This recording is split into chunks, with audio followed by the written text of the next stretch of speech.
Alors je vais vous replonger dans le XIXe siècle, après cette escapade dans la modernité, avec ce titre, peut-être un peu alléchant, je l'espère, Le miel de Wilhelm Busch en France au XIXe siècle. Et je voudrais vous montrer deux contrefaçons ou adaptations ou inspirations, enfin on pourra décider du mot, qui témoignent de la connaissance de Wilhelm Busch en France. Mais il s'agit évidemment d'une connaissance inavouée, voire clandestine.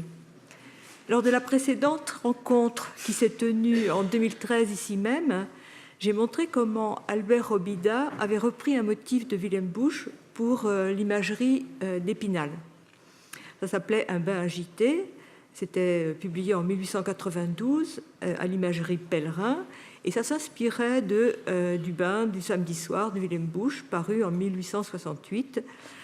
Donc vous voyez que c'était déjà quelque chose qui m'intéressait. Aujourd'hui, j'y reviens parce que cet emprunt qui était si discret que même les spécialistes de Robida n'en savaient rien, est un exemple qui n'a rien d'exceptionnel. Il se trouve encore d'autres, il se trouve que d'autres également ont fait de nombreux emprunts à Wilhelm Busch. Alors qu'il s'agisse de plagiat, d'adaptation ou d'inspiration, les contrefaçons d'œuvres sont fréquentes au XIXe siècle. Le droit des auteurs tel que nous le connaissons aujourd'hui ne jouissait pas encore de la même protection. Et aussi la découverte de ces emprunts inavoués est souvent une affaire de hasard. Et dans l'exemple que je veux vous présenter aujourd'hui, il s'agit d'un hasard heureusement sollicité par les initiatives du musée de l'image à Épinal. Et cette image, vous verrez, elle est encore visible dans l'exposition de l'Esprit des bêtes, car c'est en visitant cette passionnante exposition cet été que j'ai repéré une planche d'Épinal particulière. Alors, oui, voilà. Ici, vous avez donc cette planche qui s'appelle Michel et Dominique, les petits voleurs. L'image est attribuée à Charles Pinault. Le dépôt légal de l'image d'origine est de 1865, imprimé chez Pinault et Sagère. Alors, je vais peut-être quand même rappeler, bien que je sois à Épinal et sans doute, vous savez peut-être pour la plupart de quoi il s'agit, Charles Pinault, né en 1816-1874, mort en 1874, c'était un peintre et un dessinateur qui, après avoir quitté l'imagerie Pèlerin en 1860, fonda sa propre maison avec le financier Sagère pour concurrencer Pèlerin. On lui attribue le dessin de cette planche qui comporte donc 16 images. Et après sa mort, en 1874, la maison fut reprise par son beau-frère Olivier et son neveu Charles Olivier, et l'entreprise prit le nom de Olivier Pinault de 1875 à 1888. Mais cette planche, Michel et Dominique, a été rééditée par Olivier Pinault en 1875, puis par Pèlerin et compagnie après 1888, date à laquelle Pèlerin racheta le fonds de l'imagerie Pinault. Le motif semble donc avoir un certain succès, il a eu un certain succès, et sans doute lié à sa valeur d'avertissement. Alors je peux vous préciser quand même que toute cette science sur l'imagerie d'Épinal, je la dois aux catalogues précieux qui sont faits ici, sous l'égide de Martine Sadion et de ses collaborateurs et son équipe. En effet, dans cette histoire, il s'agit de deux gamins, Michel et Dominique, qui veulent chaparder du miel de la ruche d'un voisin et se font piquer au nez par les abeilles. La suite montre, à la mesure de la déformation de leur nez, combien vive est la douleur, et les moyens de retirer les dards sont assez primitifs et finalement ils doivent garder le lit. Alors, la planche Michel et Dominique de Pinault reprend en l'adaptant une des deux premières histoires publiées en 1859 par Wilhelm Busch, dont on a déjà parlé précédemment, dans les Münchner Bilderbogen en 1859. L'histoire de Busch compte 12 vignettes, donc un petit peu moins. Les textes ne sont pas de Wilhelm Busch, mais vraisemblablement de l'éditeur, comme ce fut le cas au début de ses contributions dans les Münchner Bilderbogen. Et cette planche ressemble dans sa forme aux images d'Épinal aux images populaires éditées à Épinal. En 1859, alors âgé de 27 ans, Wilhelm Busch, né en 1832, mort en 1908, est encore un inconnu en Allemagne, avant d'en devenir l'humoriste le plus emblématique dès le XIXe siècle, dès la moitié donc, du XIXe siècle. Dès 1858, il donne quelques dessins au journal Fliegende Blätter, les feuilles volantes, d'abord sans texte ou accompagnés de brèves légendes, en vers ou en prose, puis à partir de 1859, des histoires illustrées au Münchner Bilderbogen, les illustrations de Munich.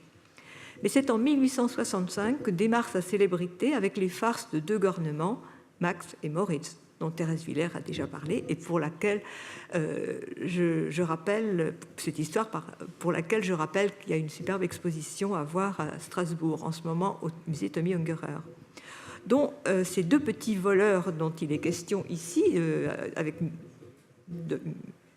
Michel et Dominique, mais également chez les petits voleurs de Wilhelm Busch, ils anticipent Max et Moritz, puisque cette histoire date de 1859 et que Max et Moritz date de 1865.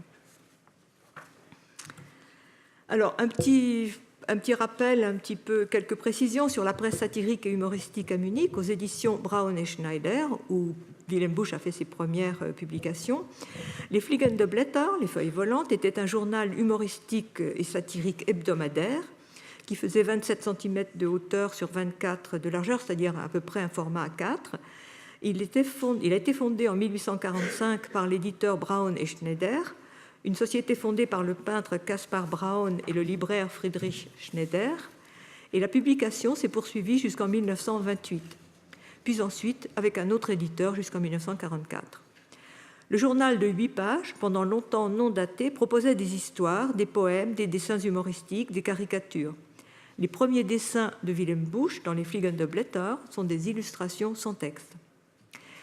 Les Münchner Bilderbogen, les illustrations de Munich, elles furent publiées de 1848 à 1898 par le même éditeur, Braun et Schneider, paraissant toutes les 2 semaines. Cette publication donnait une place majeure aux illustrations, le plus souvent humoristiques. Ce supplément en grand format, 44 de hauteur sur 35 de largeur, compta 1230 numéros sur une période de 50 ans. C'est dans cette série que parut l'histoire Die kleinen Honigdiebe, les petits voleurs de miel. Alors, si on compare la première case chez Busch et celle de la planche d'Épinal, on voit chez Busch, alors la bordure est en jaune parce que chez Busch, évidemment, c'est du miel, le miel original. Chez Épinal, ce sera en rouge, parce que le rouge, c'est pas mal non plus. La légende de Busch dans la première case, c'est « dit Pierrot à Jeannot, que dirais-tu d'un petit tour chez le voisin? Sa ruche est pleine à ras-bord du plus beau miel. » Et chez Épinal, « Vois donc, le rucher du voisin est rempli de miel. C'est joliment bon le miel. Nous pourrions bien nous en régaler pendant que le voisin est sorti. Y allons-nous » On voit que le texte français est un peu plus bavard que celui de Busch, où l'action est privilégiée. Alors, le méfait et ses conséquences, dans les cases 2, 3 et 4, ici, l'action est quasiment identique chez Busch et sur la planche d'Épinal. Les enfants touchent la ruche et se font piquer. Le voisin arrive et se réjouit de la leçon dont les 2 enfants vont se souvenir. Les cases 2 et 4 ne sont pas inversées. Seule la 3e inverse la position des 2 gamins en fuite. Alors, les réactions des parents. À Épinal, dans la planche d'Épinal, la dramatisation est extrême par les paroles et par les gestes. En case 5, « Jésus, Maria !» s'écria la mère en les voyant accourir. « Qu'avez-vous à crier ainsi? Venez bien vite, mes petits chéris. » J'essaye de rendre le ton. Le dialogue est direct. « Ô ciel, que vois-je? Dieu, quelle figure! D'où venez-vous ainsi ?» La longueur du texte avec les explications nécessite une case de plus que chez Busch. Le père, case 7, le père accourut, mais en apprenant qu'ils avaient voulu voler le miel du voisin, il fut bien en colère et leur appliqua encore à chacun son pied au derrière avec des taloches. Cependant, il fallait bien les secourir. Ah, une idée lumineuse! Et les prenant vivement, il les rafraîchit abondamment sous le goulot de la fontaine, mais ils continuaient à crier comme des écorchés. Alors, que se passe-t-il chez Busch? Et c'est un pense-bête de taille qu'ils ont, tant que ni l'un ni l'autre ne se reconnaissent. On remarque tout de suite qu'on n'est pas dans un dialogue direct, mais dans une description de la situation. Case 6, et la mère les a vus lorsqu'ils sont revenus à la maison. Case 7, le père les a d'abord copieusement battus, puis il a voulu les aider, mais en vain. Les deux ont crié, comme s'ils étaient sur le gril. Chez Bush, donc, pas d'insistance sur les manifestations de colère du père, qui sont cependant évoquées, mais non montrées en dessin. Pour l'inefficacité des remèdes, maintenant, et la privation de gourmandise. À Épinal, dans les cases 9, 10, 11 et 12, il y a un ajout à Épinal. Le père met de la crème fraîche, dans l'image 9, les enfants lèchent la crème, dans l'image 10, et petite citation de cette case. « Eh bien, vilain gourmand, voulez-vous bien ne pas lécher toute la crème ?» dit le père. Il continuait à gémir et à sangloter. La mère prépare une omelette au lard, leur régal favori, la case 11. Et case 12, ils ne peuvent pas manger. Chez Bush, il y a une ellipse de ces actions qui conduit directement à évoquer l'incapacité des enfants à manger leur plat favori, qui sont des boulettes de pommes de terre. Les parents réfléchissent à une solution. Finalement, il faut bien adopter les grands moyens et on a affaire à une thérapeutique de cheval. À Épinal, les cases 13, 14, 15 et 16, dans ces cases-là, le père va chercher le maréchal Ferrand au village, lequel procède au retrait du dard planté sur le nez de Michel. Pour Dominique, c'est sur tout le corps, et en particulier sur le derrière, qu'il faut intervenir. Puis, il y a une pose d'emplâtre sur les blessures. Chez Bush, cases 9, 10, 11 et 12, même scénario, mais la conclusion diffère. À Épinal, le texte mentionne « Puis les dards étant tous extirpés, on posa sur les blessures de grands emplâtres. Ils furent bien longtemps à guérir, mais surtout bien guéris de l'envie de marauder. Les enfants sont au lit, malades, la sanction morale est nécessairement douloureuse. » Chez Bush, ils sont de nouveau en bonne santé, et devant un grand bol plein de knödel, ils ont juré solennellement de ne plus jamais aller à la ruche. Et cela, tous les enfants doivent le savoir, que les abeilles piquent encore tous les jours et qu'il n'y a pas toujours à disposition un homme aussi capable que le forgeron pour venir en aide aux conséquences de la gourmandise. La fin est savoureuse et heureuse, les enfants sont entourés des parents souriants. Une autre découverte qui a été mise sur mon chemin, encore une fois par le merveilleux hasard des curieux, montre que Charles Pinault n'est pas le seul à avoir copié cette histoire de Willem Busch. Il existe un récit de Champfleury illustré par Edmond Morin sur ce même thème. Alors, petit rappel sur Champfleury. Jules Champfleury, c'est le pseudonyme de Jules Husson Fleury, né en 1821 et mort en 1869. Il est principalement connu pour son histoire de la caricature en 5 volumes, réalisée de 1865 à 1880. Ses ouvrages parcourent le développement du dessin satirique de l'Antiquité à la production contemporaine. Donc, Champfleury sait de quoi il parle lorsqu'il montre des dessins. Sauf qu'en 1863, il y a seulement 4 ans que ce jeune Allemand a fait ces petites histoires. Edmond Morin, maintenant, né en 1824, mort en 1882, il est arrivé à Paris en 1846, a dessiné pour différentes petites publications, dont des albums pour les enfants, qui étaient édités par Aubert, l'éditeur de Charles Philippon et de la célèbre caricature, qui a été diffusée de 1830 à 1835 et arrêtée par la censure de Louis-Philippe. Après un séjour à Londres de 1850 à 1857, où il apprécie beaucoup l'humour des Anglais, il revient à Paris et il contribue à différents périodiques. Il se spécialise dans le dessin humoristique des événements d'actualité et surtout, il est connu pour ses gravures, ses dessins dans la presse, des illustrations, des chansons populaires, des textes de Victor Hugo, Mérimée, Meillac et Halévy, etc. Il apparaît précédemment dans l'œuvre de Champfleury en 1862 pour les aventures de Mademoiselle Mariette avec 4 eaux-fortes. Mais je dois avouer qu'elles ne sont pas humoristiques, ni d'ailleurs l'histoire non plus. Donc c'est une première, cet humour, cette association de l'humoriste Morin avec Champfleury, qui n'est pas connu comme un humoriste lui-même. Donc Champfleury, en 1863, il publie un petit recueil intitulé « Les bons contes font les bons amis ». 5 récits sont illustrés, les 5 récits de ce petit volume sont illustrés par Edmond Morin, et l'un d'eux s'intitule « Guillaume et Martin », et ressemble beaucoup à l'histoire de Wilhelm Busch. Alors, il ne s'agit plus d'une planche, mais d'un récit illustré de 8 pages avec 10 illustrations qui reprennent les motifs de Busch, mais en les inversant ou en les adaptant selon le goût des ouvrages romantiques de l'époque. On observe en fait, Edmond Morin, pour dissimuler sans doute son plagiat, il faut bien appeler les choses par leur nom, inverse les images, retourne les personnages. Dans les cases 1, 2, 3, la première qu'on a déjà vue, et les 2 et 3 ici, elles sont à l'identique, mais avec une inversion de la position des personnages. La case 4, où on voyait un voisin moqueur, n'est pas reprise chez Edmond Morin.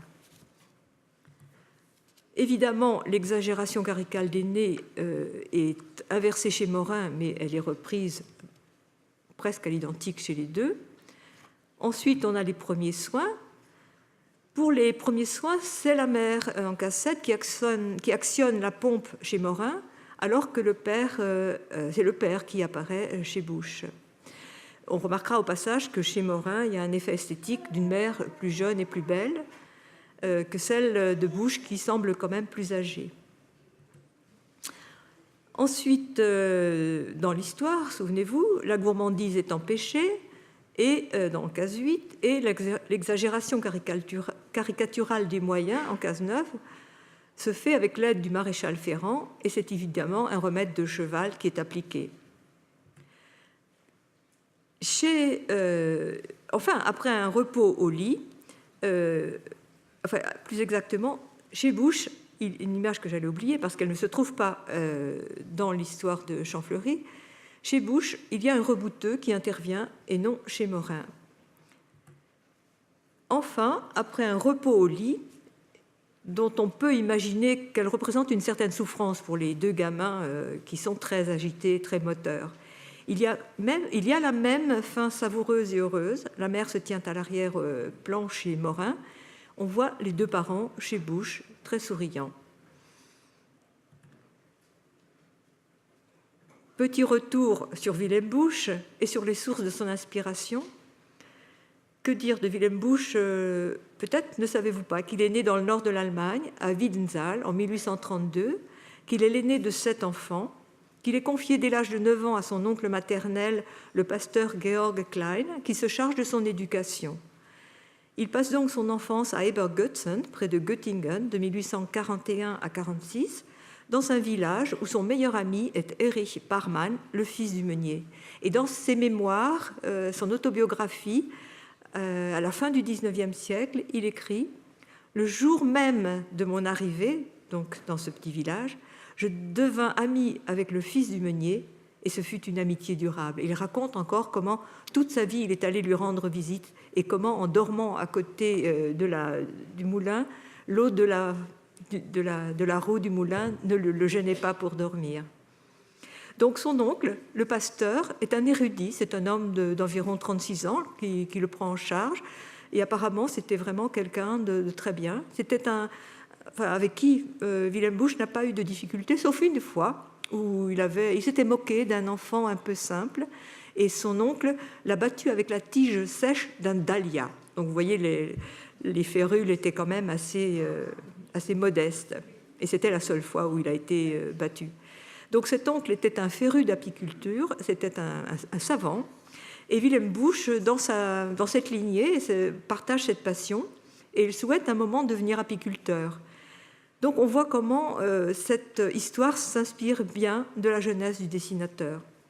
Néanmoins, son père souhaite qu'il étudie la construction mécanique, et ce qu'il fait. Il est inscrit à l'école polytechnique de Hanovre, mais après 3 années d'études qui ne l'intéressent guère, bien qu'il soit assez bon dans toutes les matières, il convainc son père de le laisser étudier les beaux-arts, d'abord à Düsseldorf, puis 1 an plus tard, en 1852, il part pour Anvers, où il est admis à l'Académie royale des beaux-arts.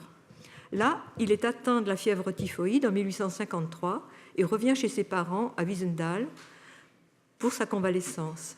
Il étudie à ce moment-là les contes et légendes de la région du nord de l'Allemagne.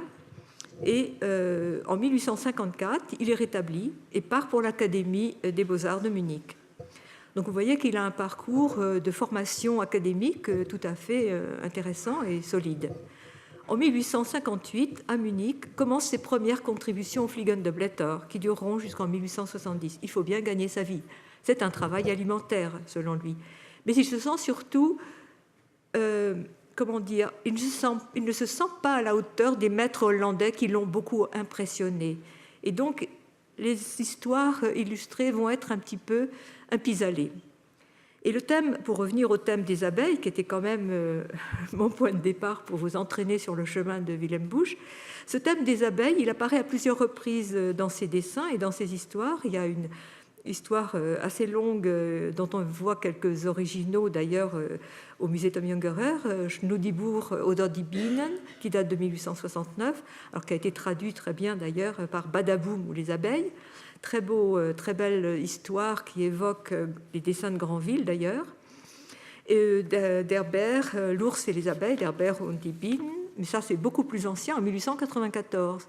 Cependant, déjà, dès 1867, il avait participé à une revue de spécialistes en apiculture avec un titre « Les abeilles connaissent-elles leur maître ?» Donc vous voyez que c'est un thème qui lui est resté très cher. Mais outre l'intérêt de son oncle pour les abeilles, il faut sans doute considérer que ce pasteur luthérien, cet homme de culture, n'ignorait pas les œuvres de Cranach, qui fut un proche de Luther. Or, parmi ces œuvres, le jeune artiste formé à l'histoire de l'art pouvait-il être insensible à une œuvre particulière de Cranach concernant Vénus et Cupidon, voleurs de bière, de miel, peut-être de bière aussi d'ailleurs. L'aptus est intéressant, mais malheureusement inadapté. Donc, entre 1520 et 1530, une période de grande effervescence artistique en Allemagne, Cranach peint de nombreux tableaux de Vénus et Cupidon, environ une trentaine, une œuvre qui a eu un grand succès. Or, ce Cupidon est un petit voleur de miel. Un certain nombre de ses œuvres comportent même un cartouche dont le texte exprime la leçon donnée au petit voleur de miel. Alors, je lis la traduction que donnent des savants en langue latine, ce n'est pas ma traduction. Alors que Cupidon volait du miel de la ruche, une abeille piqua le voleur sur le doigt. Et s'il nous arrive aussi de rechercher des plaisirs transitoires et dangereux, la tristesse vient se mêler à eux et nous apporte la douleur. Ces œuvres mêlent la douleur esthétique à la parole morale, et là on voit bien la double composante, à la fois ce goût de l'œuvre d'art et la leçon morale du luthérianisme. Alors cette œuvre de Cranach s'inspire d'une fable de l'Antiquité grecque. On y raconte que Cupidon vole du miel à des abeilles qui le piquent. Il se plaint alors à sa mère Vénus, la déesse de l'amour terrestre. Et il est injuste, dit-il, qu'une si petite créature, l'abeille, provoque autant de douleur. À quoi Vénus lui répond que lui aussi, Cupidon, est petit, mais que ces flèches de l'amour peuvent elles aussi faire très mal.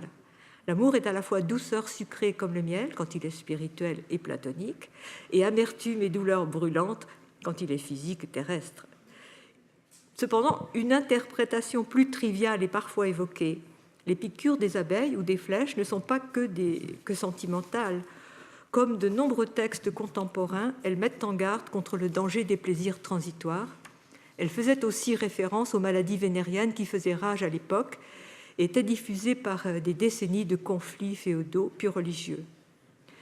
Et enfin, pour terminer sur de nouvelles sources, de nouvelles pistes de recherche avec Épinal, et que j'espère, cette interrogation que je propose au musée, les Champfleury a encore plagié Busch dans ce recueil, avec un texte, le troisième de cette série, qui s'appelle « Le grand carton vert du petit peintre Bidois », qui est un plagiat Der kleine Maler mit der Mappe, le petit peintre donc avec son grand carton à dessin, qui date également d'octobre 1859, mais j'ignore totalement s'il en existe une planche à Épinal.